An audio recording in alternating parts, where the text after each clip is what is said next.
started and welcome everybody. Um, so, Good morning, everybody. I just want to start by first thanking our audience for being here to help the City of Tacoma and the Tacoma Minority Business Development Agency celebrate our Asian and Pacific Islander owned businesses here in Tacoma. I also want to thank our awesome panel for taking the time out of running their businesses to be here and share their insights and knowledge with us. To start, my name is Deirdre Patterson, and I am a contract and program auditor for the City of Tacoma's Community and Economic Development Department, and I'll be your event moderator today.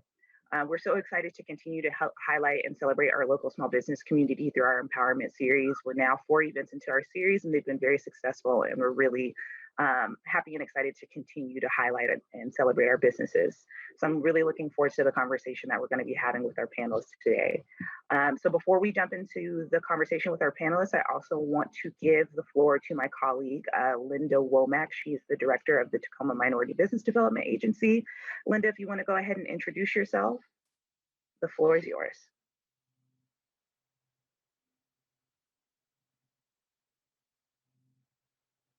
Oh, 1 second. Is she there?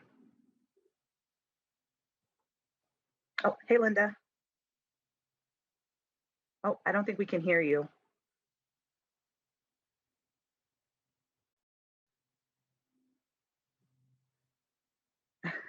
Okay, we can't hear Linda, but I'll go ahead and just kind of speak for Linda if I may. I'm not going to do as good a job as she does, but Linda is here representing the Tacoma Minority Business Development Agency. She's the director of the agency, and it is a federal agency that is operated out of the city of Tacoma. The Minority Business Development Agency does, however, represent the entire state of Washington. And the Minority Business Development Agency is an awesome resource for our minority businesses who are looking to get into contracting, maybe expanding their businesses, and need that type of high touch, high level technical assistance. The Minority Business Development Agency does an awesome job at serving its clients. So please don't hesitate to reach out to either myself or Linda. Both of our departments work very hard and very closely with a lot of our small businesses here. And also, as a reminder too, we're really great kind of like conduits as well. So if maybe we are not the appropriate agency or organization that you need right then and there, we still have the capabilities to help businesses navigate and get to where they need to go as far as technical assistance and resources. And so hopefully I did a good enough job introducing Linda and the Tacoma Minority Business Development Agency. But I'm going to go ahead and introduce our esteemed panel that we have with us here today. So here with us today, we have Clemencia Castro of Ledger Square Law. Clemencia is a business attorney with substantial experience in employment law, business transactions, and banking law. Clemencia's employment law practice includes preventative counseling and training and drafting employment handbooks, policies, and executive employment agreements. She also represents employers in disputes with the Equal Employment Opportunity Commission, Human Rights Commission, Employment Security Department, Department of Labor and Industries, and other state and federal agencies. Clemencia's business and banking practice includes drafting and negotiating the purchase of sale of business and real property, and assisting credit unions, national and community banks, and other lenders with all aspects of banking, finance, and loan documentation. And prior to co-founding Ledger Square Law, Clemencia was a partner with Eisenhower and Carlson law firm. We also have with us Martina No with Charm Nails and Skin Studio. She owns the Charm Nails and Skin Studio in downtown Tacoma. She's the first in her family to be born in America. She is Vietnamese and Chinese. Both her parents escaped Vietnam after the war in hopes to have a better life in America. And they arrived here with nothing but the clothes on their back, but had instilled in her that for everything they've gone through, providing for family is most important, which has made her very humble. Her business is very different from other nail salons. They're completely waterless with the highest in sanitation standards and specialize in natural nail services. Charm does not offer acrylics or any types of service that may not be as healthy for clients because they're all about strengthening clients' natural nails and helping them grow out naturally without harsh chemicals found in dips and dip manicures and acrylics. They're waterless, meaning clients' pedicures are not soaked in tubs that harbor a lot of bacteria, which can cause infections, and it's more eco-friendly. So Charm strives to provide the highest quality services with health and sanitation as their priority, all while paying staff a living wage. And all of their services are diabetic friendly, and they only use podiatrist approved products. We also have with us today Stanton Moalihi. I hope I said that correct, with Olympus Services. Olympus Services is a family owned business that specializes in custom fencing, decks, and concrete. They serve the whole Puget Sound area, but call Tacoma their home. Their team loves spending time working outdoors and knows the natural beauty that surrounds us is the pride of the Pacific Northwest. And they want you to enjoy being outside as much as they do and look forward to creating outdoor living spaces that complements your home, privacy, and lifestyle. The satisfaction of their customers, the safety of their workers, and the sustainability of their business practices are what drives their high quality and reliable work. We also have DeQuinn Evans of Gridiron Sports Performance. DeQuinn is based out of Tacoma, Washington, and has been coaching over 60 athletes from the ages of 6 to the professional level. He also currently works with the University of Washington's Husky D line and linebackers, preparing them for the upcoming collegiate season in the NFL. The athletes he coaches are not just his clients, they're family. They'll always have a place at his table, and his desire is not just about making athletes better athletes. He truly believes that he has failed them if they do not become better young men of character and pillars and strength in their community. DeQuinn believes sports is something someone does, not who they are, but rather a tool to help shape young athletes into becoming better humans. And we're missing one of our panelists from Saigon House, but I hope that Dung is able to make it at some point today. I think he is. He said he's in, but I can't see him. So can you Oh, see him? let me see if I can find him. Thank you.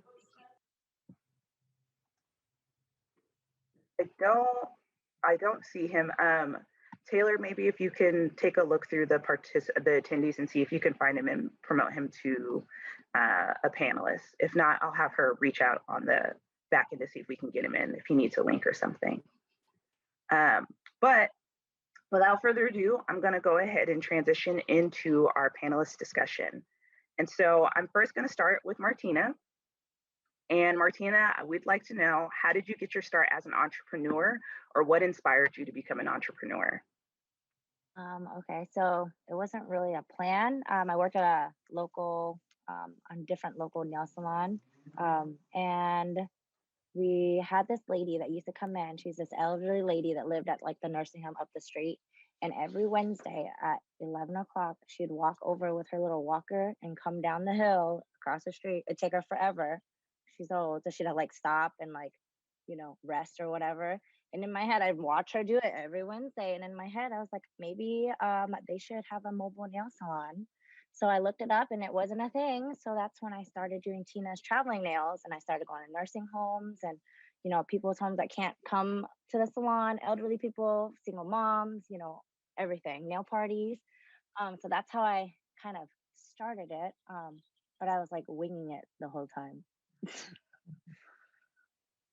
That's great. And I think something that is really important to pull out of what you just shared about your journey as an entrepreneur is that you identified that there was a specific gap in the market that was missing, and you found a way to kind of carve out that lane and start your journey as an entrepreneur. And I think that that's something that's really important when people are thinking about starting a business. And also, I do want to mention too, for those of you who are in the audience, let us know where you're located. If you have a business, let us know the name of your business and go ahead and share that in the chat. And if you have questions, please drop them into the Q&A feature. Next, I'm going to ask Stanton. So Stanton, how did you get your start as an entrepreneur, or what inspired you to become an entrepreneur?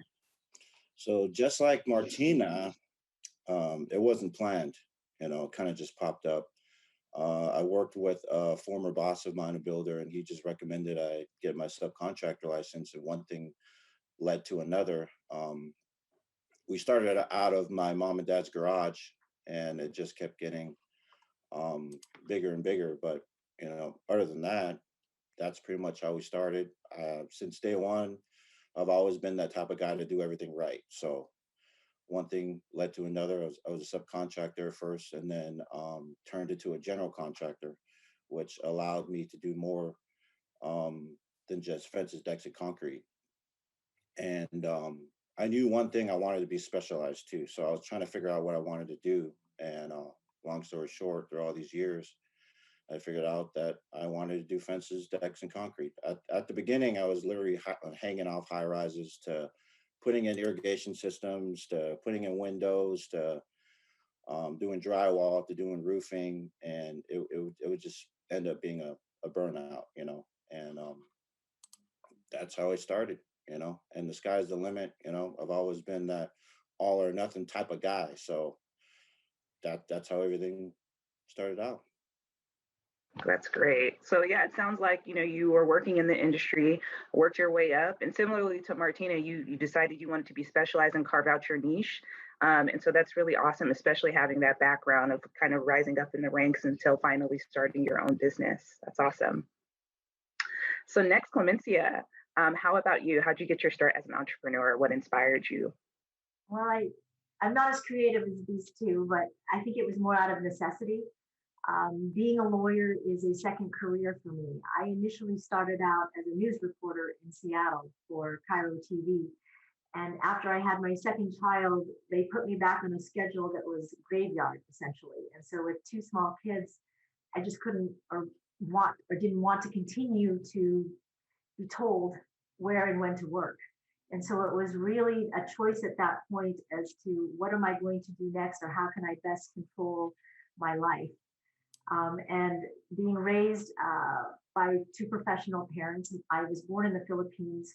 My parents came here after the Immigration Reform Act, calling professionals to come to the United States. And so I had a very strong mother who encouraged me to always go to school, and education was important. And so I ended up going to law school because of that. So it was sort of, I found out what I didn't like, and I decided to try to take control by doing something different and by going to school. That's awesome. And that's another thing too. Sometimes there's a lot of folks who end up starting businesses out of necessity. Sometimes it's not always this like strategic plan, and it just kind of happens that your hand gets forced, and sometimes it may be the best option for you to strike out on your own. So that's great. DeQuinn, what about you? How'd you get your start as an entrepreneur? What inspired you to become an entrepreneur? Yeah, that's a good question. I think something that inspired me to become an entrepreneur was understanding how important the role of a coach is. I read a report and it said a coach impacts more people in 1 year than the average person does in their lifetime. And I also read another article that said a coach has more influence on a young person than their own parent. So seeing so much poor leadership under coaching where they emphasize, hey, you just got to go out there and win, win, win, win, win. And that's the way I was taught, throughout my whole playing career. I said, there's got to be a different way. So I knew if I worked underneath another umbrella, it'd be hard for me to implement my culture, which is to try to develop young men to win at life and teach them life skills and to breed leaders in our community through the vehicle of sports, because sports teaches us so much life skills. So becoming an entrepreneur actually was birthed through conviction and anger at seeing people do it the wrong way. Thank you. Yeah, sometimes, and again, kind of similarly to Martina, although for different motivating factors, sometimes you see what's missing and you find ways in which you can fill that gap. And so for my next question, I wanted to ask, getting a business off of the ground financially is a challenge for any entrepreneur, especially when it comes to acquiring startup capital. So I'll just start with you, DeQuinn, since I still have you. How did funding the start of your business look like? For me, I was just kind of getting it out the trunk in the beginning. I was just pulling up in my little Chrysler. I had my ladders. I was training guys out of my garage. I started another sole proprietorship, and I was going to schools and offering them mentorship programs to help service at-risk youth. So for me, it was just saving in strict budget. Because I didn't want to go in debt, so I would just have a schedule where I would train guys out of my garage. I would get different contracts with different schools in the Tacoma area. And I would go and train kids at Jason Lee Middle School, right in my own backyard, and have guys over here on South Tacoma Way and 19th Street running up hills, and parents would be waiting outside in their chairs. And my wife and I just got on a very, very strict budget plan to where we wouldn't even eat, drink. We're Starbucks people, and we wouldn't even go and get Starbucks coffee. We just brew our own coffee at the house. And I think after about 3 years of doing that, we were able to start making a living off of it. But we had to go through that grind phase of not really seeing nothing, just making sure that the bills were paid. So, I'm just thankful that we didn't, as an entrepreneur, you just can't give up during the hard times. Definitely. I think a lot of businesses will have a similar story to yours, in which you just kind of got to bootstrap your way through the beginning. Because, I mean, getting that startup capital is really hard. And a lot of times, a lot of entrepreneurs, especially the entrepreneurs of color, try to avoid going into debt as much as possible. So I can totally understand that budgeting and cutting corners and making sacrifices to make the dream work. So I totally understand where you're coming from. Stanton, what about you? What did getting your business off of the ground financially look like for you?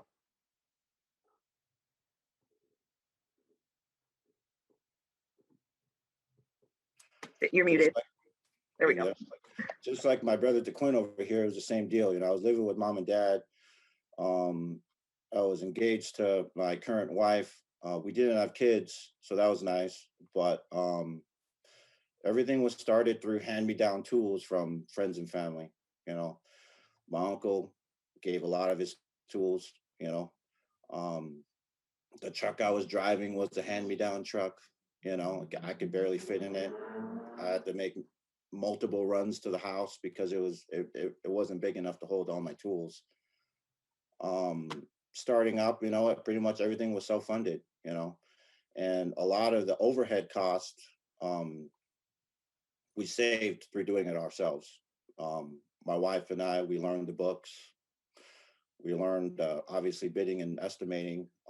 We learned everything ourselves. We even built our own website. Nowadays it's pretty easy to do now, but everything we did on that saved us a lot of money.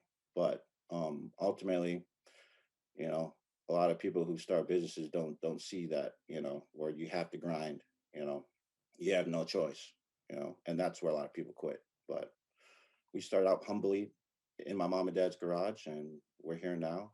We have our own home in Tacoma as well, on Hilltop. And yeah, that's pretty much how we got everything going. I think something really important that I want to pull out of what you said was that you and your wife learned how to do things yourselves. So you learned how to do the books, you learned how to create your own website.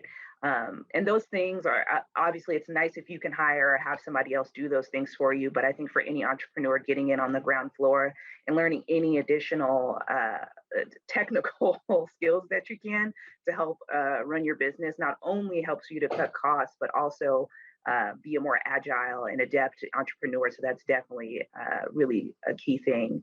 Clemencia, what about you? What did starting your business financially look like at the beginning? I think it was a lot of what DeQuinn said, setting a budget and living within it, and making sure that you pay yourself first in terms of saving. That was a hard concept for me to learn, was that I was thinking I have all these bills to pay, but I had to realize that I had to pay myself first. And what I meant by that, it was setting aside, from whatever I make to initially put that in savings so that I could eventually break off and do whatever I wanted to do. And so I think that's a really good habit to try that we all need to kind of develop. And that's what really helped me when I started was, setting a budget, living within my means, and learning to pay myself first, and that it was okay to do that. Yes, of course. So again, for the folks in the audience, that budget is key. That's really going to help you and be your saving grace when you're starting out, because it's really hard. Martina, what about you? What did getting your business started financially look like for you? Honestly, like I said, I had no idea of anything business. So I was winging it.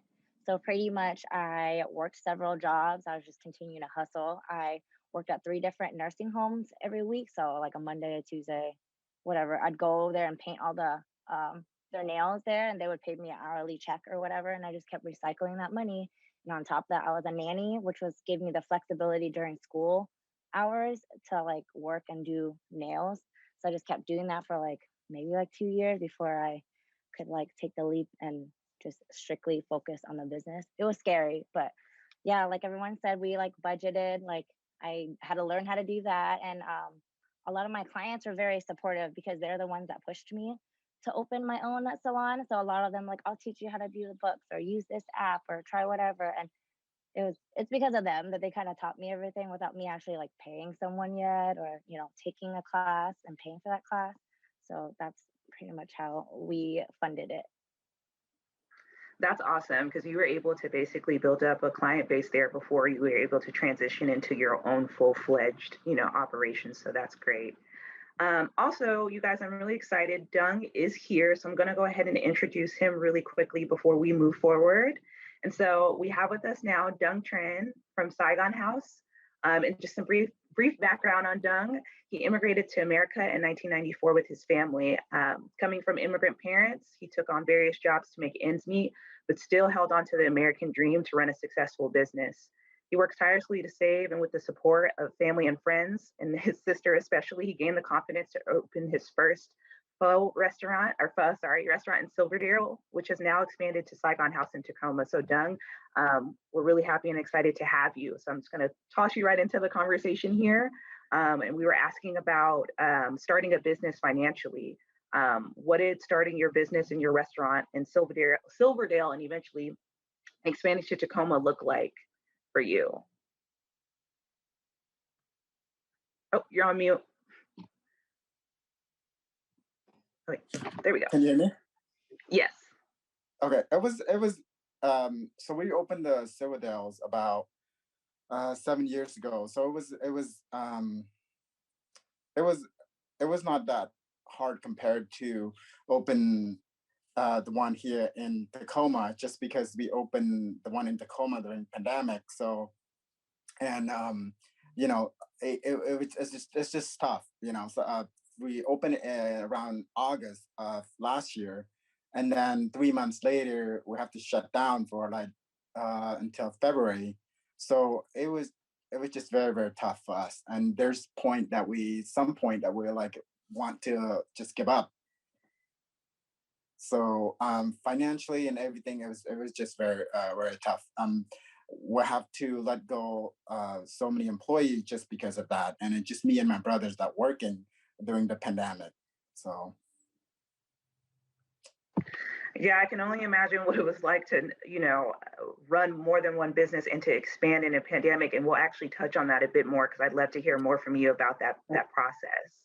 Well, we signed it. So basically, we signed a contract for the one in Tacoma back in 2019 of June, and then the end of July. That's when we start construction, and then it took about 7 months to get it going, to get it finished and everything. Then around early January of 2020, that's when the coronavirus came to America. So, and slowly we have to stop the constructions. So we got a 6 months free rent from the landlord at that time. So, but after 6 months, we start paying them back, start paying rent. And during that time, so from January, so we stopped the construction, and there's no money or anything that coming in, so we couldn't open. So then around May, that's when we'll start opening back up, and then that's when we start the construction again. And we didn't finish the restaurant until like almost the end of July, and we opened it back. That's when our grand opening was in August. So from January until August, we don't make any money. We're just paying all the like the rent and everything, and I have to pay the worker as well. So what we did, we using the money from the other restaurant, trying to support the one here. So like I said, at some point it would just like, we don't know if this is a good idea or not, because we don't know if because we don't know how long this is going to last, you know. So we were just hoping this can be like a 6 months long process thing, but it kept going for years and years. I mean, like for months and months. So we just, yeah. I mean, expanding a business in even regular times can be tough. And so I can only imagine what it was like for you guys going through that through the pandemic. But we are so happy that you made it and you're here with us now and your restaurant is open. So we're happy to have you here with us today. Thank you. Yeah, you're welcome, of course. So I'm going to move on to the next question. So to date, and I'll stick with you, Dunk, since I still have you here. To date, what would you say has been your biggest accomplishment as a business owner? Biggest accomplishment was still that we still stay open, and we're slowly getting there.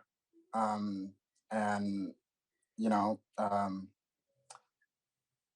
growing up in you know, as an immigrant family, you know, it's like our parents always taught us, you know, it's like just never give up, you know. Like I said, like I told you in the stories, you know, my parents migrate here from Vietnam to America in the 1994, and you know, we have nothing. You know, we just came here and, you know, starting like working, you know, um, from jobs to jobs, you know. So, and we're um, struggling every day, but they told us never to give up. So I took so many jobs, just that hoping one day I can, you know, have my own business. That's awesome. I mean, I can definitely understand, like, the biggest accomplishment is making it to that point of starting and running your own business. So that's great. Stanton, Mhm. I'll go with you next. What would you say has been your biggest accomplishment thus far as a business owner? Regarding accomplishments, it'd have to be um, personally my communication. Growing up, everyone that knows me, you know, I'm a pretty quiet guy. You know, I'm always that guy in the corner, just by himself, chilling. You know, and now having to be in a position to where I have to coach and train employees and deal with the different difficult clients, especially. You know, it's definitely communication. I've definitely come out the door for that. You know, at the very beginning, I couldn't even knock on the door, literally. Like I'd sit in my car and I'd go over what I'd say to the person that, you know, they're not even a client. I'm just going door to door, you know, and everyone that knows me, you know, I'm not much of a public speaker either, you know. I'm not much of a sales guy either. I just show up to meetings and I just tell it as it is, you know, this is how much it's gonna cost. And if you don't like the price, then you know, you can go find someone else. But ultimately, my biggest accomplishment personally is my communication. That's awesome because again, even though you know you want to be in business for yourself, sometimes you don't always have every single skill that is required, and so getting over getting over that hump is especially important. And so I I don't typically get answers to that question related to like personal Yeah. skills. So that's really awesome to hear. Martina, what about you? What would you say has been your biggest accomplishment as a business owner so far? I would say I went from renting a little tiny little desk at a nail salon to now having my own salon with employees and being able to give back to our community. We do a lot of like donations, and I volunteer at Mary Bridge pre-COVID as the nail fairy. So I would go room to room dressed in a tutu and paint all the girls' nails. Um, so I feel like that's one of my biggest accomplishments as a business owner. I mean, that's great. I mean, and you guys, her shop is gorgeous. If you ever have a chance to go and check it out, so I know that you're probably extremely proud of yourself, like you said, from going Thank from that you. mobile nail service to your own brick and mortar to now even having employees. So that's awesome. Thank you. Clemencia, what about you? What's been your biggest accomplishment thus far as a business owner? Well, I would say it would be growth in terms of we started out Ledger Square as 4 attorneys. We've now grown to around 11 or 12 in our staff. So keeping those people employed and going even through COVID has been one of the initial things that I can think of is that we've made it, we've survived at least through that. But it's also, I think, growth in terms of our reputation. We are good attorneys, and I think that that's our primary goal is to always be good attorneys and stellar attorneys in the services we provide. But I think also we have a growing commitment to the community. I think we are becoming more and more known as community minded and active. At least I know for myself and my other partners, that's really a focus for us. So in terms of board leadership in different nonprofits, political leadership and government action, my one partner is on the city council. I'm on several boards. So I think it's just growth in terms of not only just the people we have in our business and the reputation in the legal work that we do, but also what we are giving back to the community and the community involvement.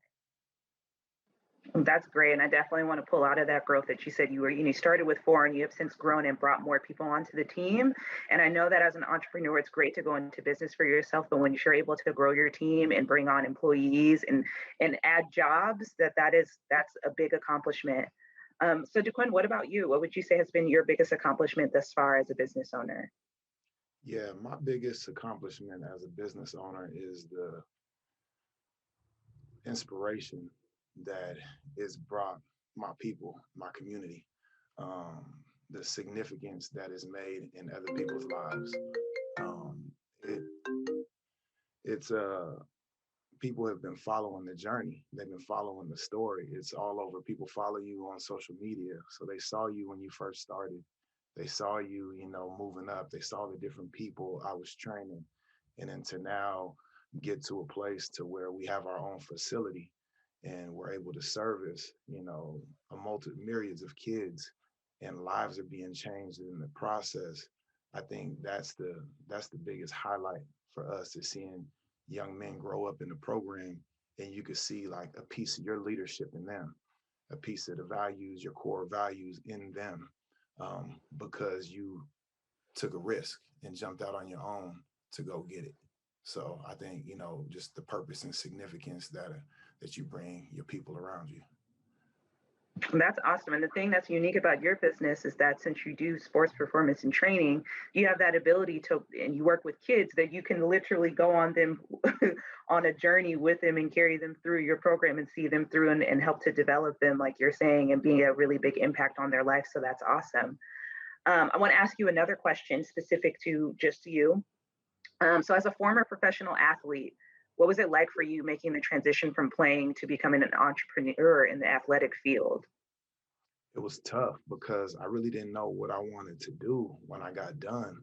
All I knew just growing up, being from Compton, California, being involved with gang violence, seeing a lot of my people that I grew up with dead in jail or just making bad decisions, I knew that whatever community I was in, I was trying to help kids from going down that same road that I went down. So I always knew what I wanted to do. I knew I wanted to help youngsters, but I just didn't know how to do it. So I just started to pray. I'm a man of God. I started to pray, and doors just started to open up for me. I started to train a couple of guys at the church. They started to see value. A couple of guys at University of Washington see my videos on social media. They started to tap in with me. And before you know it, over a 2-year, 3-year mark, the popularity started to grow, the notoriety started to become known and seen.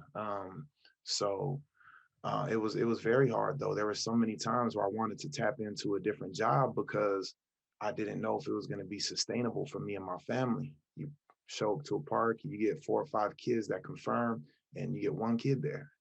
Happened numerous times. So it's like, man, can I really do this? Can we really keep going? But I always had faith that I knew that I was going to be able to reach this burning deep desire in my heart to change the community So I was like, man, I don't want to waste time to go get a regular job by giving up and by watering down this deep desire that I have in my heart. So I have faith in just believing that God was going to provide an opportunity for me to make this sustainable for me and my family. So to say it was hard is an understatement because I wanted to give up so many times, like so many times. My wife and I have conversations and I'd be like, yeah, I just don't think it's going to work. But then little by little, I started to have tricklets of kids come in and get trained, and parents will start to buy into the philosophy of us building men and not just scoring touchdowns and getting sacks. And once I started to do that, we continued to grow. That's great. And I think that for anybody that's making a shift or a transition, going from one thing to another, that can be a really scary and hard adjustment period. So I'm glad that you stuck it out and I'm glad that it's working out for you and happy to hear that you now have a facility too. So that's awesome. I'm going to shift to Martina. I'm going to ask a question specific to you. The beauty industry is extremely competitive. What would you say are the key elements of Charm Nails and Skin Studio that helps you to attract customers to your business? So my salon is very different than your typical salon.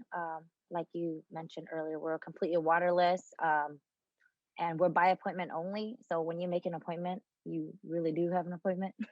It's not like you're gonna like come in there and you're gonna sit there for 20 minutes. And as well as all of our clients become our friends and family. We get invited like baby showers and their birthday parties.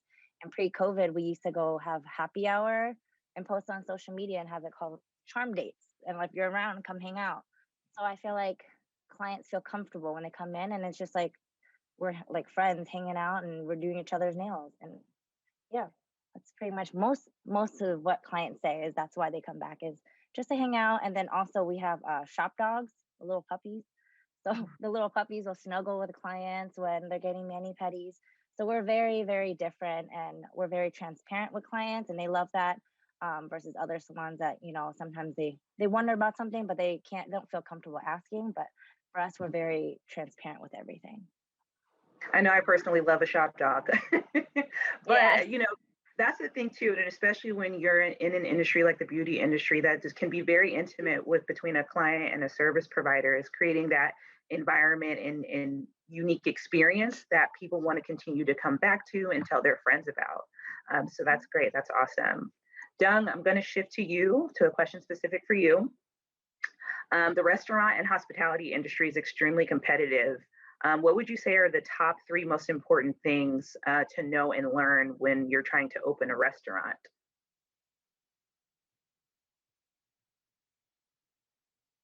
You're on mute. Wait, hold on.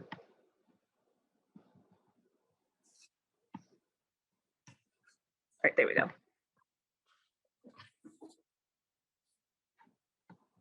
Oh, wait, Dung, are you there? Yeah. Okay, what would you say are the top 3 most important things for opening or starting a restaurant business that you've learned so far? I would say never give up, work hard, and then just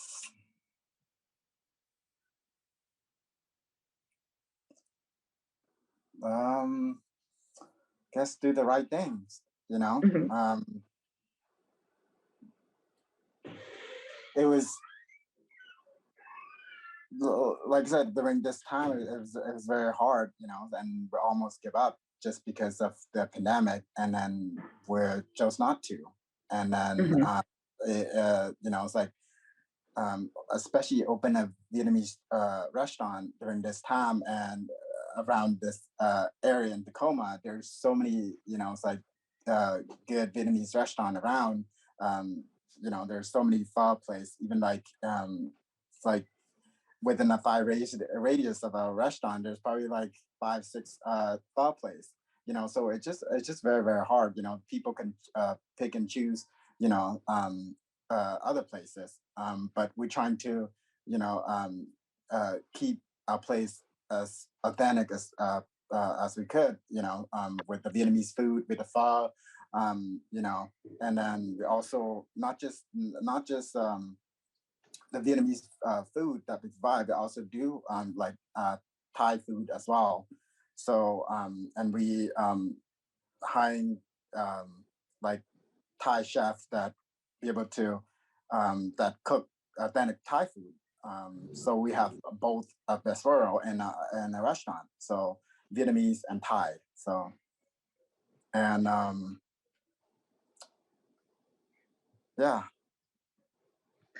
That's great. And I think the thing too is, you mentioned that when you were going to open the restaurant, you had to consider the fact that there's so many other places that offer a similar product. And there's also other pho places and other Vietnamese restaurants, but having a product that can speak for itself can still make you stand out and make people want to come to your restaurant, even though they can go elsewhere.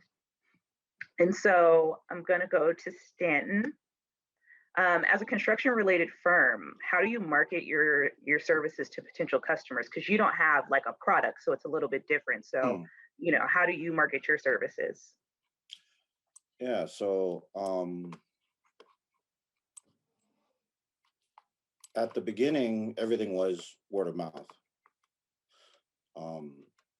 But over time, as we grew, word of mouth wasn't being sufficient. So we had to move over to marketing online, which we actually just started this year, which is pretty impressive, I think, lasting this long just through word of mouth, social media. But we literally just started this year marketing Google Ads online. And everything has gone through the roof now to the point that we may have to hire someone else, another worker just to keep up with the phones. But marketing is all Google, Google Ads, social media. We'll still post on Instagram here and there. I just did last night, and it's but it's all Google. That's great. Word of mouth is always, a good option. It's always going to be there. It's tried and true, but being able to get your business online, being able to have a good website and a place for people to find you is always going to help. Even for those businesses that have been around for decades, in my experience in my work, we have worked with some businesses that have been around for 30 plus years. But then once they got online and they got a website, the business shot up, just like you were saying. And, it's great to have to hire someone. That means that, your business is growing and you're getting more work. So that's awesome that you can speak to how doing that online marketing has really helped your business. I can't stress enough an online presence and its importance in having a business in this day and age. And so Clemencia, similar to Stanton, again, you don't have a physical product. So being that your business is in the services field, how do you go about attracting new clients? I think the first thing I always tell our young associates, we attract clients by doing good work, obviously. And then by doing that, you also expand the work you get from that particular client, not only because they're going to refer you to other people, but you also have the opportunity then to do additional work for them in different areas. So for example, if someone comes to me that is a business client that needs help with real estate, and I can't, there may be an area of law, for example, that they need help in litigation or some sort of commercial transaction that I can't do or not aware of how to do that area of law. I have other partners that I can shift that work to. And so it's really developing a team approach to give the client the services they need so that they can stick with the law firm and not have to go look elsewhere. And I think part of that also means that as the attorney, you have to be able to anticipate what your client's needs are so that you can grow and provide that kind of service in addition to what they just immediately think they need. So I think it's being flexible and it's being able to sort of foresee as a business attorney, not only just the issue at hand and what they need help with, but what will they need in the future? And how can I add value to their business by helping them business plan so that they can do it right legally going forward? So it's kind of becoming a sort of a team approach, but also anticipating a client's needs. I think that's really important, having that business acumen to, like you said, assess what the client needs in the now, and also forward thinking for what they may need in the future. Because as a lawyer working with businesses, there's always going to be somewhere that you can help and assist with in the future to help them improve their business. So that's great. Martina, I wanted to circle back to you. So, despite the pandemic, you were able to relocate your business to a new and larger location. What was that process like for you, and how has it improved your business? It was very well, it was stressful because we were looking for a space at first and we couldn't find any that was available because it's a pandemic. Everybody's kind of in limbo. No one's like moving out, no one's closing, no one's opening. So it was hard because our old space, UW is turning into like labs or classrooms. So they needed us out so they could start construction. So it was really stressful, but luckily UW found us a space within the same block. So it's like one block down from where we're at, and it worked out well. It was just a little, I was scared because I didn't know where we were going to move and if it's going to be difficult to tell our clients where to go. But luckily, it's only a block down, so it's not too hard to find. You just, yeah. So the transition's been good, and now we have real windows. Before we were tucked away in a hallway, so now we have window art, and we can like people watch. It's very interesting on Pac Ave.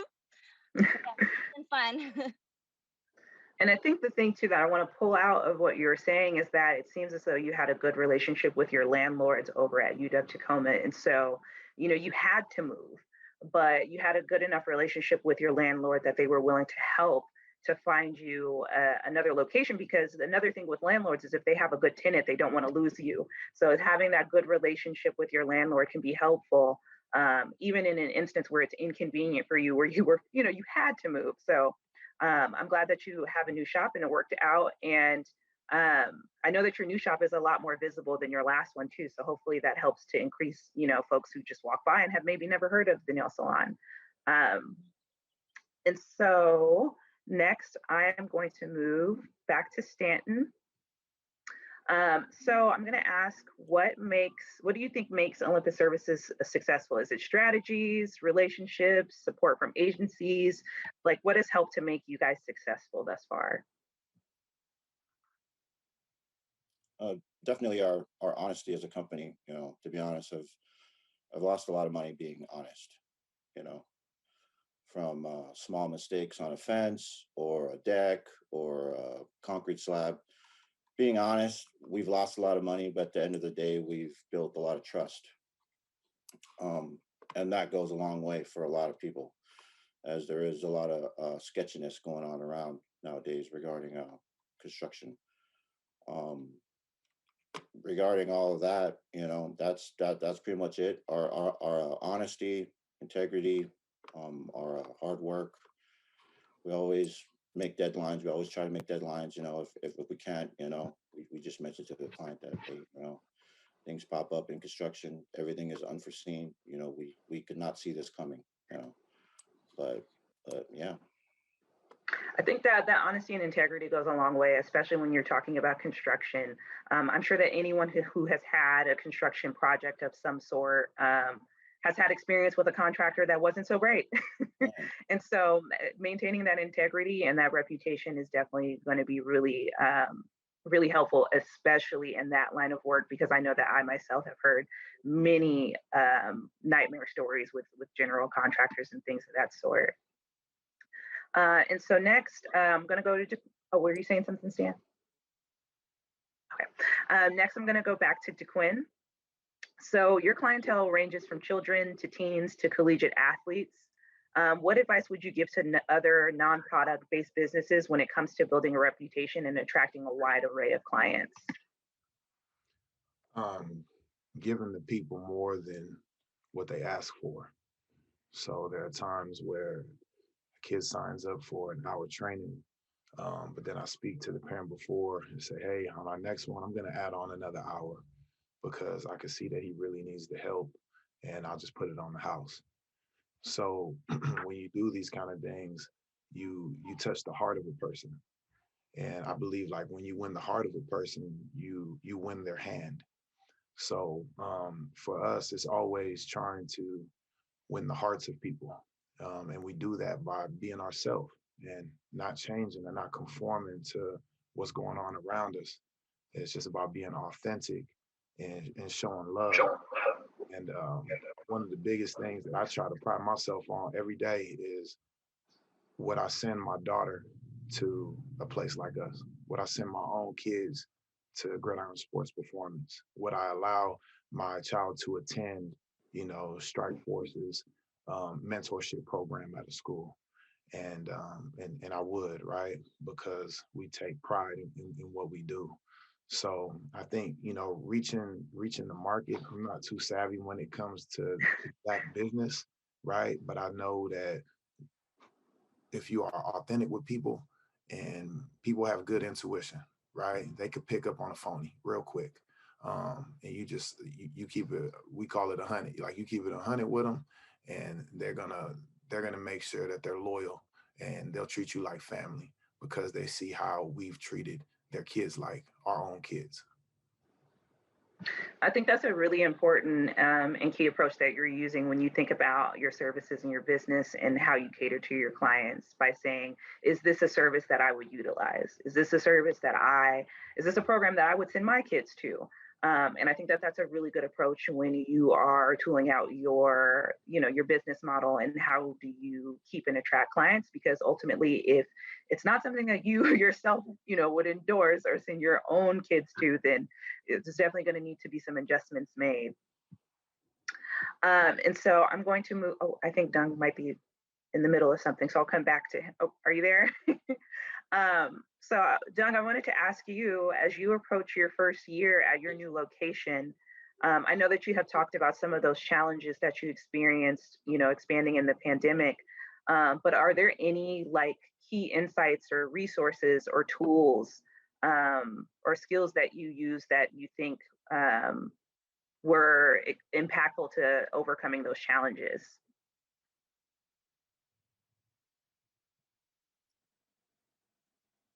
I'm sorry, I didn't hear the last thing you said.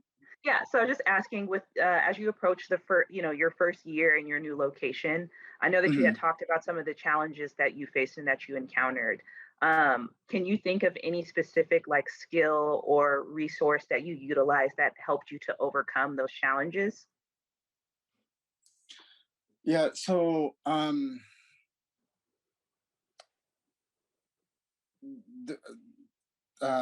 when we first opened in August, we hired so many staff.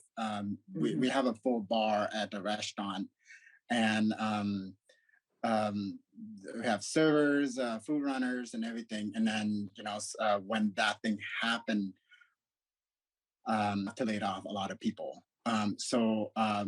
My brother, is like step in.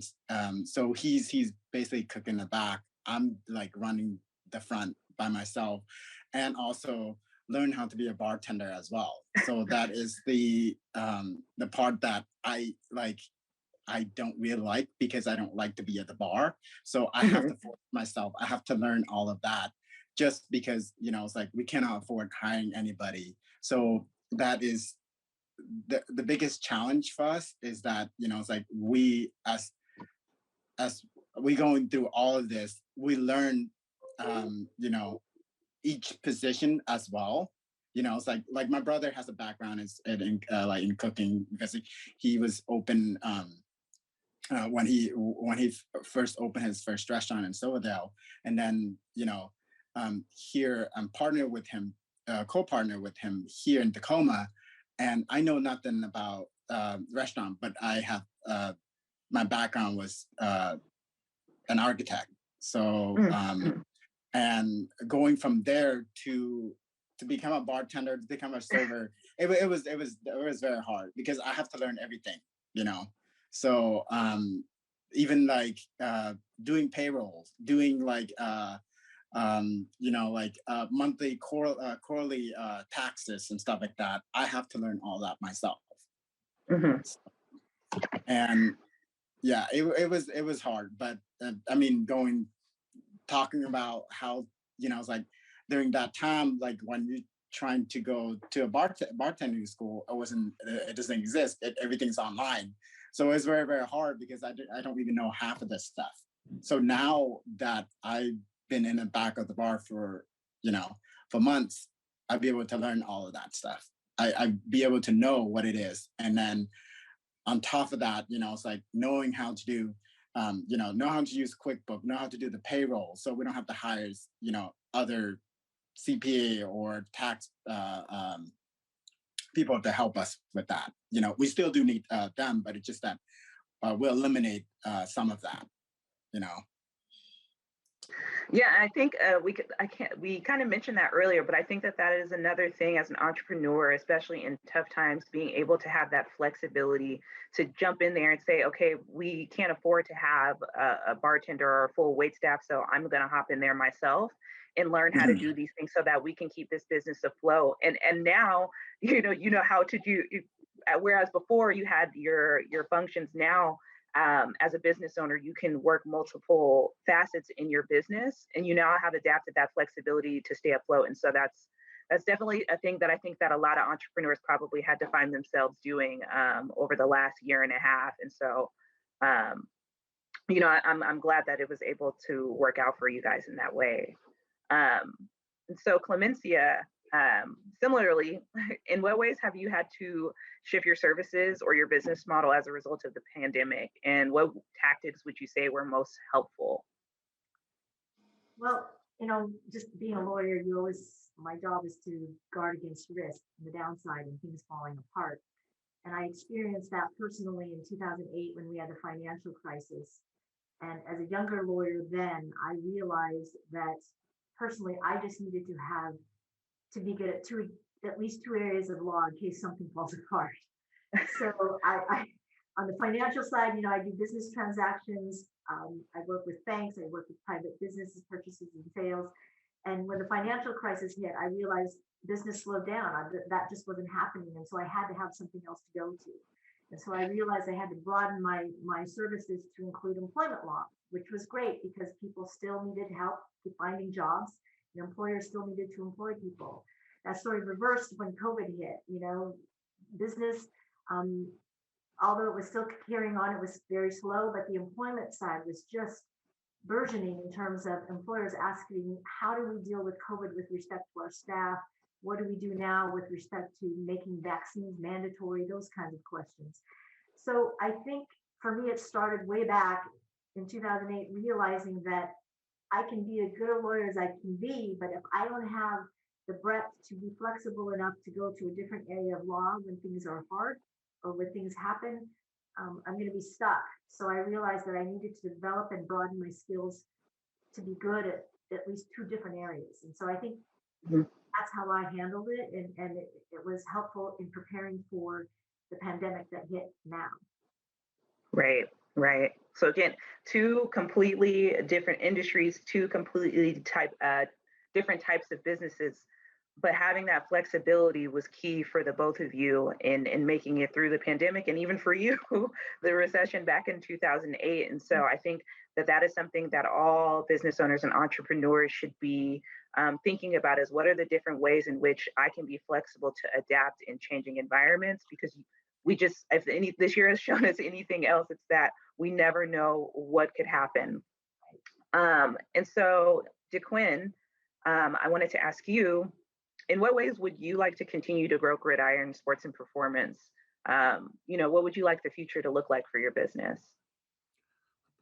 I would think I want to start making the shift of leading more leaders. And when I say leaders, just people in positional leadership, meaning coaches, getting them to buy into the philosophy that we don't compete against people, we compete with people. And what that means is if I have a person over here and I have another person over here, and when we compete, after that, sometimes there's still tension, right? But we want to say, hey, how can we get to the point where we say we need this person over here in order to help us get this scholarship in football? We need this person over here in order to help sharpen us so that we can be more useful, so that we can gain more skills, because the more skills we have, the more options we have in life. So just trying to break down that culture of me versus you is very hard to do. especially in the sports world. So success to me moving forward with Gridiron Sports Performance is changing the culture so that we can bring unity to our community through the vehicle of sports. That's, I mean, where can I sign up? I don't know what sport I'm gonna be playing, but that's definitely a great vision, and I think that I definitely think that you'll achieve that. I Thank have you. no doubts. And so Stanton, I wanted to ask you, also kind of forward thinking. I saw that Olympus Services recently acquired certifications from the Office of Women and Minority Owned Business Enterprises. And so I wanted to ask if you intend to pursue government contracts. And if so, what steps have you, started to take to try to work with government agencies? Hmm. So we do see our future in getting into government contracting regarding our concrete projects and fencing, a lot of chain link. Our concrete is a lot of sidewalks. It's pretty straightforward ramps, Hmm. wheelchair ramps. We have worked with PTAC. Um, they've helped us a lot with our capability statement to registering for different um, rosters in order for us to find work or bidding out. We've also worked with the Minority Business Development Agency regarding our legal support and contracts. They've helped us with lawyers and accountants. We've also worked with SCORE mentoring. I highly recommend getting a mentor from SCORE. They've helped us since the beginning, you know. Um, but regarding all of that, it's pretty cool to be certified and able to kind of reach into all those different resources. It's pretty amazing. I didn't know we could have so much help. A lot of things that we wish we would have had when we started. That would have been very nice. But it's nice to see that we're doing it right, and being in Zoom meetings with all these different reps from PTAC, from the MBDA, from SCORE. It's helped us through the pandemic, and even during the pandemic, we had a third child on the way, so we had a pandemic baby. Yes. And during that time, obviously, we lost a lot of manpower too. So regarding everything in the office, it's been nice to have the support of the MBDA, PTAC, SCORE to help us kind of sharpen our sword, sharpen our knife. In the office, we may be lacking out in the field, but in the office, it's pretty cool to have that support of all these agencies. That's great. And I think that's another thing too, is a lot of times small business owners don't know that there's help and assistance out there. Um, but unbeknownst to those businesses who are not aware, there are so many different agencies, your local municipality, like the city of Tacoma, that have so many resources, or that they themselves can help your business get to the next step or wherever it is that you're trying to go. And if, let's say, you go to the city of Tacoma for that assistance, the city of Tacoma may not be the exact entity that's going to provide those services. But if not us, we can connect you to another agency or organization that can provide you those wraparound service. Like Stanton was saying, he's worked with SCORE, he's worked with PTAC, he's worked with MBDA. And so I think it's great that your business has, found out about those resources and reached out and is getting that assistance. And I definitely would encourage any other small business of any sort to try and kind of research and see who's out there, and don't hesitate or be afraid to reach out to these agencies and organizations, because there's really awesome opportunities and resources available to help you businesses either get off the ground or expand and move on to the next stage. And so next, I wanted to ask Martina, with your new location, your larger location, how do you want to continue to grow Charm Nails and Skin Studio? Like, how do you see yourself continuing to attract loyal and return and new clients and customers to your business? So we're very transparent with our clients and our staff, which everyone appreciates. We continue to educate clients on how to care for their nails, their mani-pedis, especially clients that have diabetes or health issues like that. And we also build a relationship with them. So they always come back because they appreciate us being so transparent. I definitely think that's, again, key in a business model like yours, that you can survive on having new customers come in constantly, but also making sure that you're creating those relationships to have customers that want to keep coming back to you, or to tell their friends to come to you, or their coworkers that, oh, you should go check this place out. Having that transparency, and also that extra care that you have there for people with specific ailments like diabetes, is really important in a business, especially like yours, when there's a ton of nail salons. And so having that transparency, offering those specialized services, and making sure that your reputation is great is going to be really helpful for your business. And so I totally understand where you're coming from. And so I wanted to transition to Dung. How do you see, or what would you like to see as the future for your location of Saigon House in Tacoma? How would you like to continue to grow that business? Oh, you're muted. Okay. I don't know why I keep muting every time. Okay. Well, we're hoping, with all the, everything opening back up again with 100% capacity, which is hoping that, we're getting more foot traffic here. And, especially with the mall, going to be opening soon, and then the movie theater that's also opening soon. So we're just hoping that we're gonna hoping to get a lot of people to come in and dining with us. Mm-hmm. So we're hoping that everything's once everything back to normal, we're hoping to get it running like we did.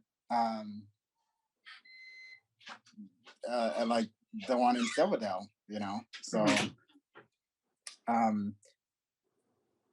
and the thing is, we have really good food, so, and we want to serve a community, and we're having authentic Vietnamese and Thai food here, so not just Vietnamese food, but we have other Asian fusions basically. Mm-hmm. So and we want to be here and for a long time, So that's our goal. Mm-hmm. Well, we definitely hope that you can continue to be in Tacoma and share your wonderful food with everyone. The restaurant itself is gorgeous. So if you guys haven't been there Thank before, you. definitely I would encourage you to check out it. It's a very pretty restaurant. Clemencia, I wanted to ask you, and also to the audience, if you guys have questions, we are going to transition shortly into the Q&A portion. So please drop your questions into the Q&A feature. Clemencia, I wanted to ask you, so Ledger Square Law prides itself on offering affordable solutions for your clients. Could you talk a little bit about how you developed this approach and how it's helped your business model? Well, I think for me, it means being able to provide the client the services they need. And if I can't do it, being able to refer that work to someone else within my firm that can do it. And so we very much base our business on this team approach, that if we can't do it ourselves, then we have someone within our partnership or our law firm that can do it. And I think to go beyond or behind that also means that we as partners, as owners, we have to bring in and hire good people, smart lawyers, people that we can then train to be the best attorneys that we can then refer the work to, who bill out basically at a lesser or lower hourly rate, so that we can provide the team approach to our clients at a lesser rate by having good people. But I also think it goes to just what also someone else mentioned, Stanton, back to integrity and honesty. I very much pride myself, it's hard, I think, just as a human being to say, I don't know the answer sometimes, especially as a lawyer, you're supposed to know the answer. But I've learned that I don't have the answer all the time. And it's best to just let the client know that up front. If it's an area of law or a question that I don't really know, I need to let them know that I'm going to have to research it, and it may take some time, and I will then provide them with the answer. So I think it's sort of a plethora of different things, ranging from just your integrity as an attorney and as a person to be able to say, I don't know something.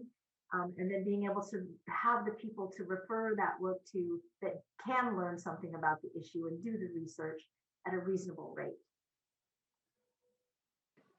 Thank you. I mean, that's just been a reoccurring theme here, is that honesty and that transparency within your business practices. I think that, it's definitely been harped on here that creating an environment and a service in which your customers know that they can trust what you are saying is really key in being successful. And again, having people that want to come back to you and refer you over and over again. And so that is actually the last question that I had for each of our panelists. So I'm hoping that there's some questions from the audience. If you guys want to drop some questions into the Q&A or the chat that you have for any of the panelists, I'll be happy to ask them on your behalf. As of right now, I don't really have any questions. I don't know if that means that we've just had such a substantial conversation that we've answered everyone's questions, but I'll just give it just a minute or two to see if we get any questions in the chat or the Q&A. And if not, we will transition to the second part of our event, where we'll be hearing from Asia Pacific Cultural Center. We'll also be hearing from Communities Rise. And I'll also be able to share some resources and services that we have available at the City of Tacoma with our audience. But let's hope that if there's any questions from the audience, I definitely want to make sure that we get those answered. And again, thank you to each of our panelists for being here. I know you all are very busy running your businesses. I'll give it just a minute.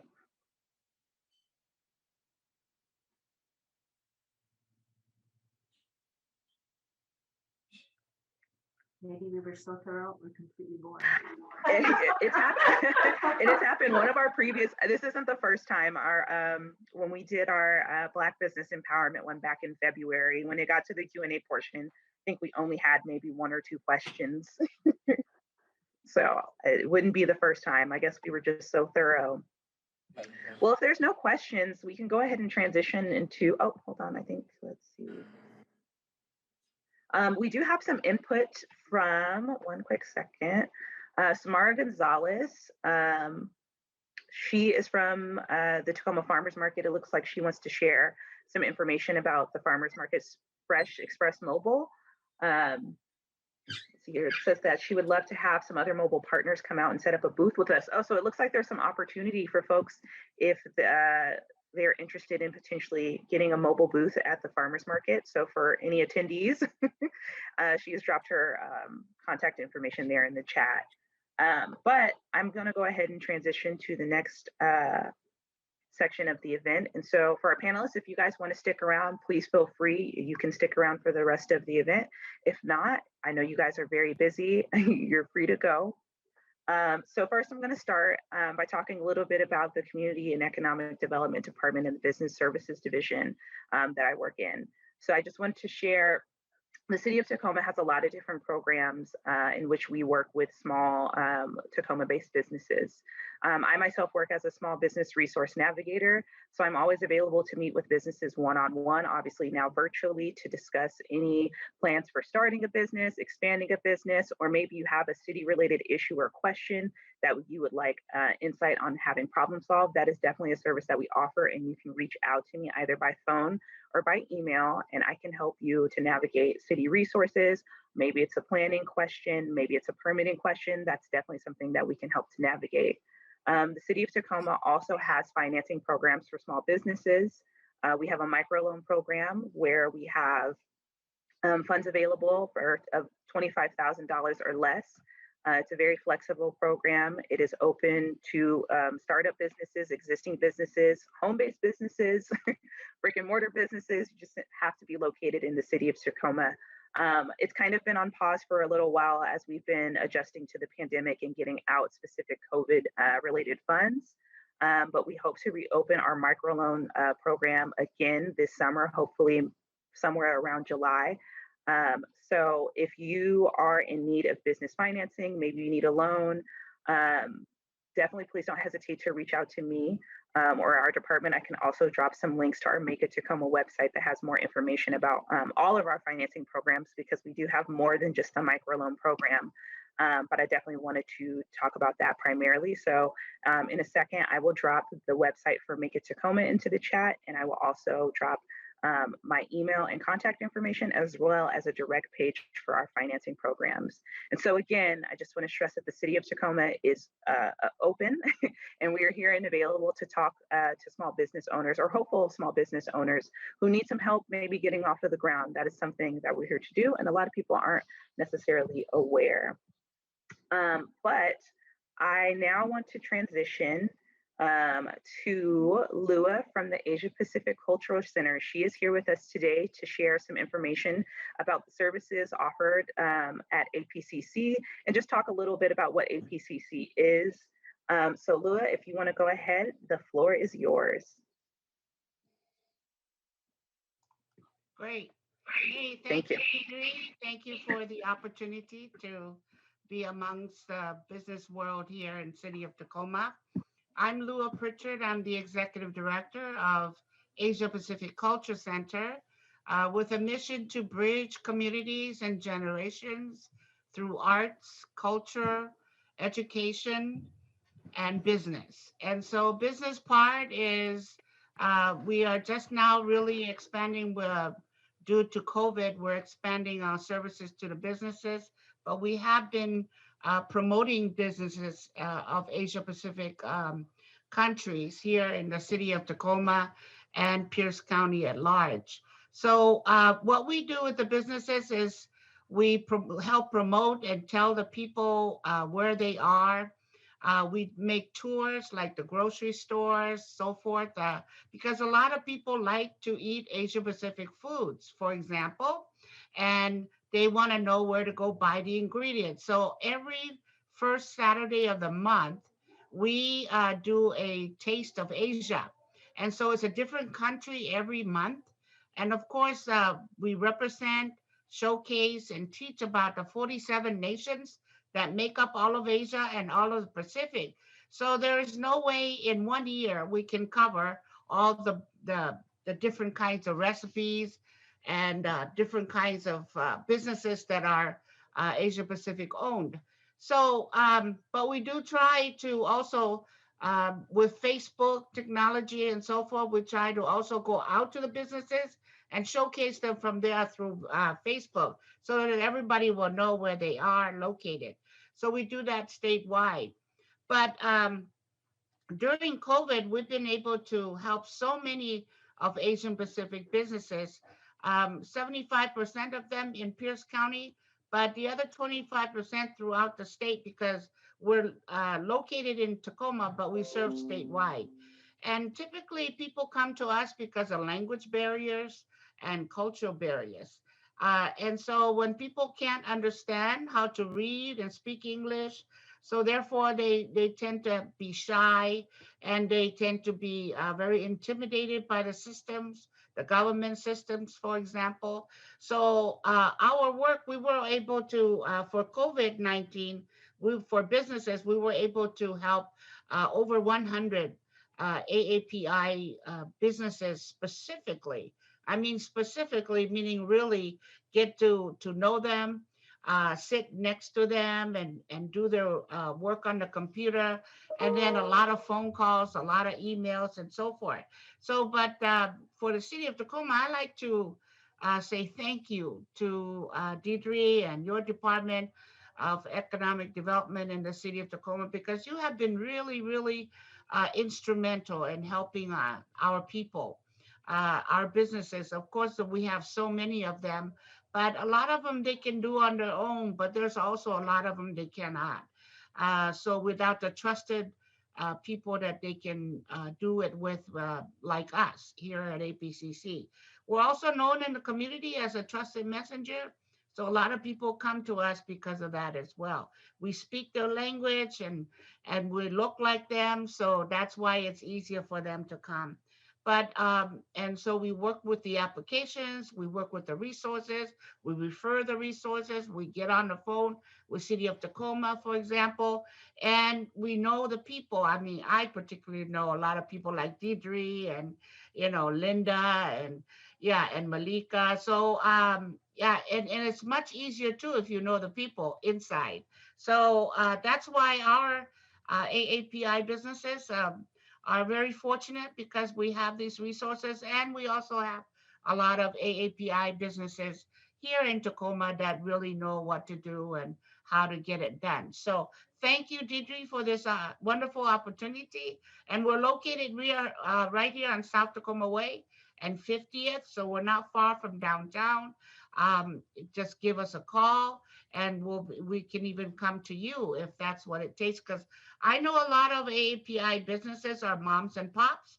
So the workers, the employees are themselves the owners. So they can't really leave the restaurant. So that's why we have to go to them as well.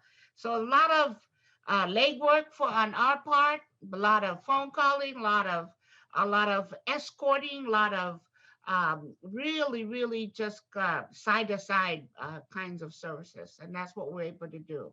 So thank you very much for having me on today. Thank you so much for being with us today, Lua. If there's any questions from the audience for APCC, please feel free to drop those either in the chat box or in the Q&A. I know that we're so grateful to have a community partner like the Asia Pacific Cultural Center.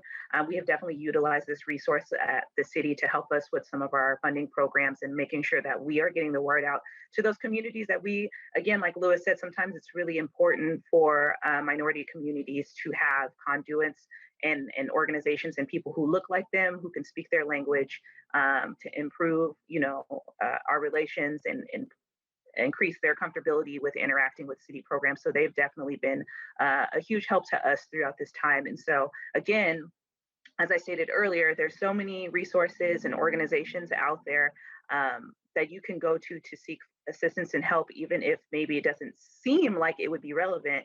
APCC is one of those organizations that can definitely help you because they themselves have services and they're also very well connected. And so again, Lua, thank you for your time and thank you for being here with us. We really appreciate it. Next, we are going to have a presentation by Ijeoma from Communities Rise. And really, really excited and thankful to have them here to present on their services. So you can go ahead and start your presentation, Ijeoma. Hello, everyone. My name is Ijeoma, and I'll be presenting on Communities Rise Services. Let me share my screen.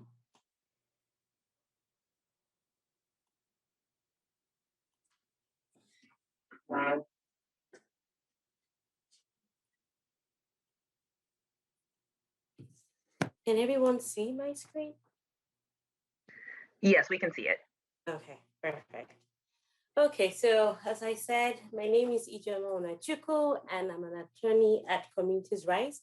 And today I'll be talking about Communities Rise's services. Just a little disclaimer before we go ahead.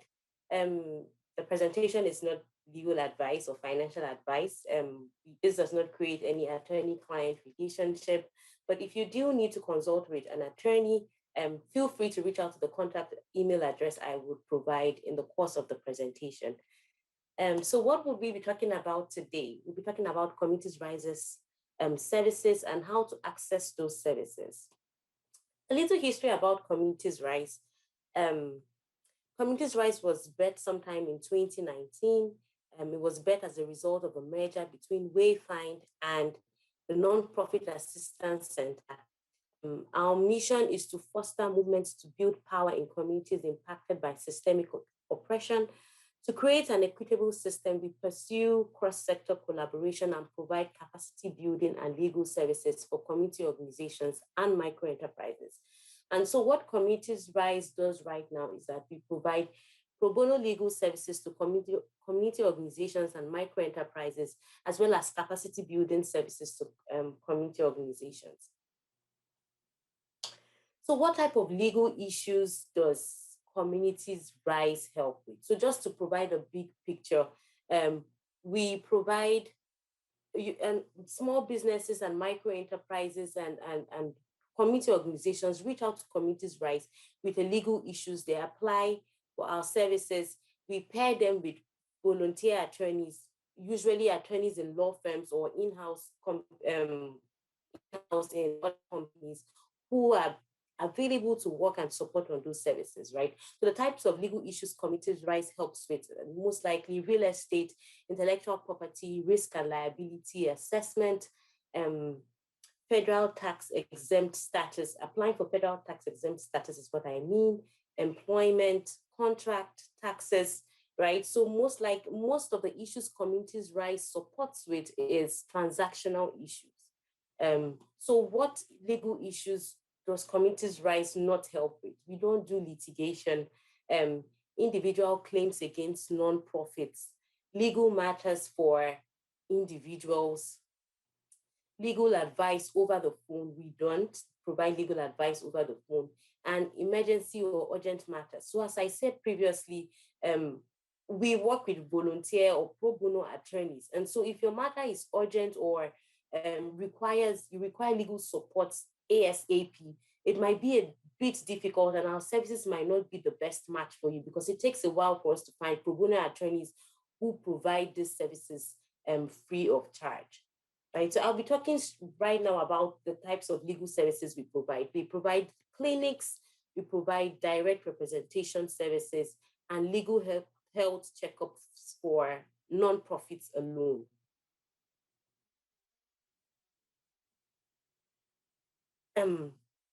So what is our COVID-19 legal clinic, right? So the COVID-19 legal clinic was born sometime in 2020 as a result of the pandemic, obviously.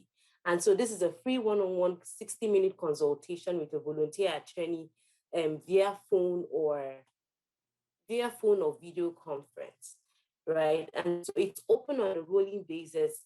And what this clinic was birthed out for, or the whole purpose behind the clinic was to support businesses businesses that were dealing with issues that arose as a result of the pandemic. So we'll talk about those issues later, but to be eligible for the COVID-19 legal clinic, you have to be a small profit or a non-profit with 50 or less employees. Your business has to have been hurt by COVID-19, less than 2 million in revenue, and your legal issue must arise from the pandemic, right? And so it's important to keep all this in mind when you are applying. So what types of legal issues do you expect to get help with, right? So we help small businesses and community organizations who need help applying for the PPP. Okay, so the PPP is currently out, but EIDL and other federal funding relief programs, businesses that have general employment questions, commercial leases. So we get a lot of folks who have questions about lease terminations and lease amendments as a result of the pandemic, contracts, basically issues that have arisen as a result of the pandemic. And so it's a 1 hour session you get with a volunteer attorney who provides support during this period. To apply for a COVID-19 legal clinic, we have an online intake form on our website. This is the link.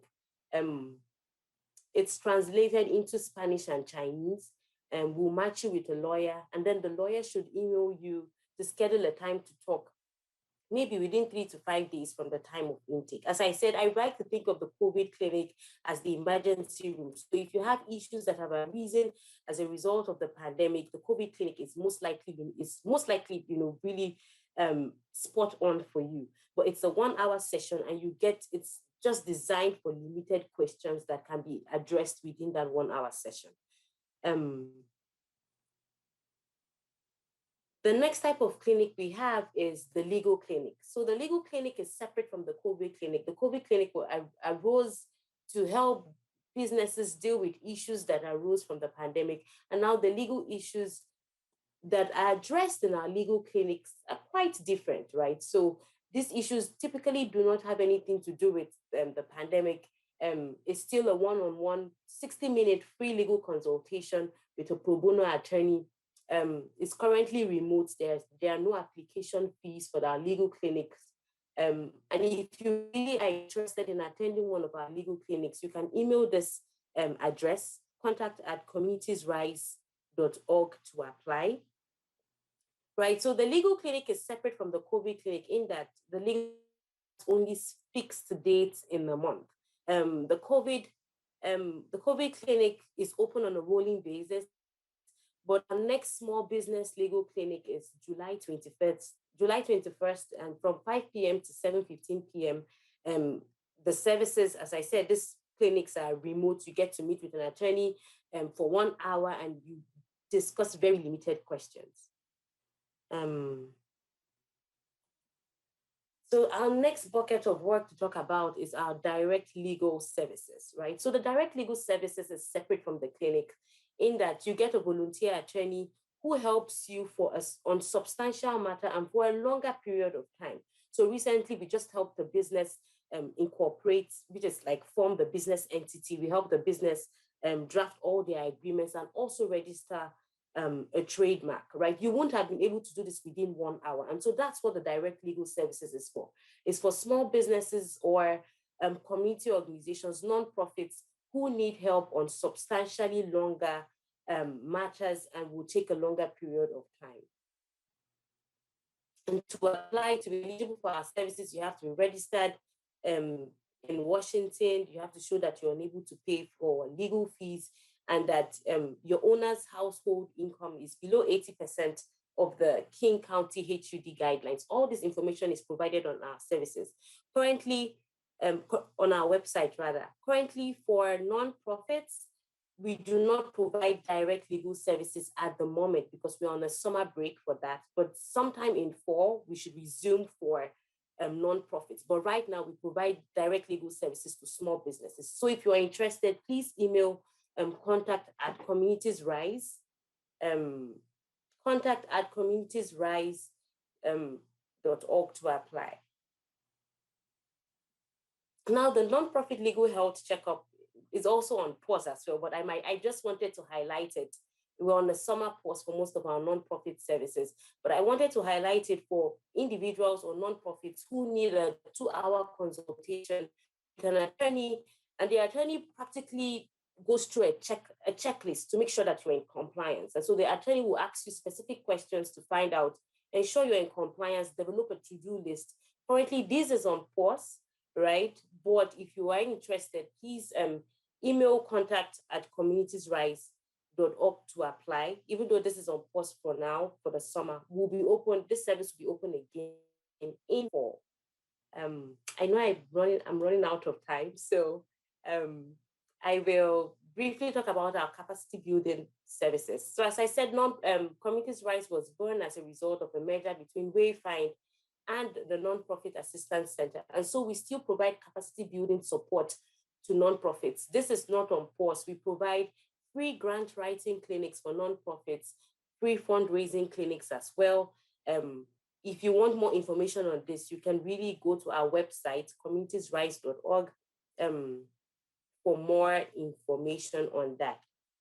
But what I really wanted to highlight is we have a couple of webinars and trainings coming up for folks who are thinking of resuming in-person operations. We have a return to work webinar coming up in July 23rd. We have commercial leases and we have one on our commercial lease toolkit coming up on June 23rd as well. And all these webinars are free. We also have the Let's Go Legal. There has recently been a new nonprofit law, and this Let's Go Legal training really delves in deep and provides support to community organizations, nonprofits who want to know more about the new nonprofit law. We also have educational materials on our website from our Building Your Own Business Toolkit to information for nonprofits who are currently incorporating. I feel like I know I rushed through this really quick, but I'm hoping that at least if you have any questions, feel free to reach out to the email address I provided, contact@communities-rise.org, for any questions you have, and our client service representative will reach out to you. So thank you so much for your time. I really, really appreciate it. I will stop sharing my screen for now. Thank you so much for that presentation, Ijoma. Again, I just want to stress there's so many different resources and organizations out there, and Communities Rise is an awesome, awesome nonprofit organization for your small business or your nonprofit organization.